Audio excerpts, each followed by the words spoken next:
कहते हैं कि मनुष्य की जीवन में क्रोध से ज्यादा हानिकारक कोई और वस्तु नहीं है। इसीलिए हमें क्रोध को हमेशा बस में करके रखना चाहिए। दोस्तों, अगर आपको भी ज्यादा क्रोध आते हैं तो इस कहानी को एक बार जरूर सुने, जिससे आप अपने क्रोध को काबू में कर सकते हैं और अपनी जीवन में कुछ हद तक बदलाव ला सकते हैं। तो आइए सुनते हैं बुद्ध की इस कहानी को। एक दिन गौतम बुद्ध अपने शिष्यों के साथ एकदम शांत बैठे हुए थे। उन्हें इस प्रकार बैठे हुए देखकर उनके शिष्य चिंतित हुए कि कहीं वह अस्वस्थ तो नहीं है। एक शिष्य ने उनसे पूछा कि आज वह मौन क्यों बैठे हैं, क्या शिष्यों से कोई गलती हो गई है? इसी बीच एक अन्य शिष्य ने पूछा कि क्या वह अस्वस्थ हैं? पर बुद्ध मौन रहे।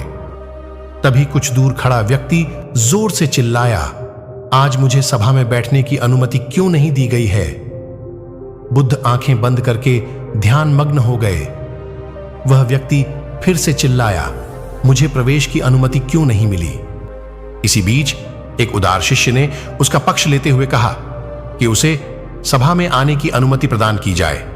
तब बुद्ध ने आंखें खोलीं और बोले, नहीं, वह अछूत है, उसे आज्ञा नहीं दी जा सकती। यह सुनकर शिष्यों को बड़ा आश्चर्य हुआ।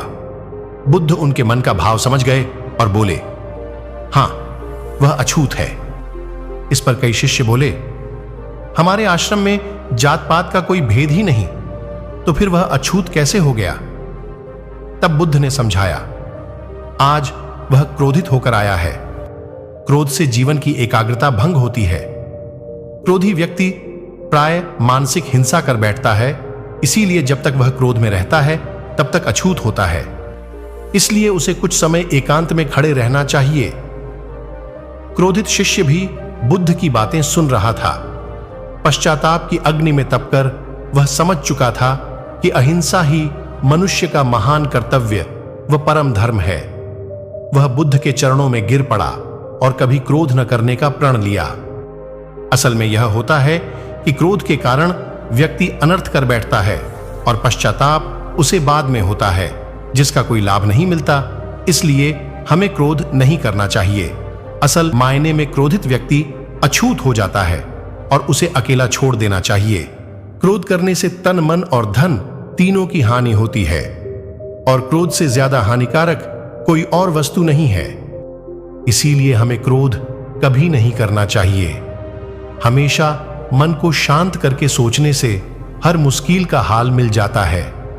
तो दोस्तों, कहानी कैसी लगी हमें कमेंट में जरूर बताएं और वीडियो को एक लाइक करके चैनल को सब्सक्राइब जरूर करके रखें। धन्यवाद।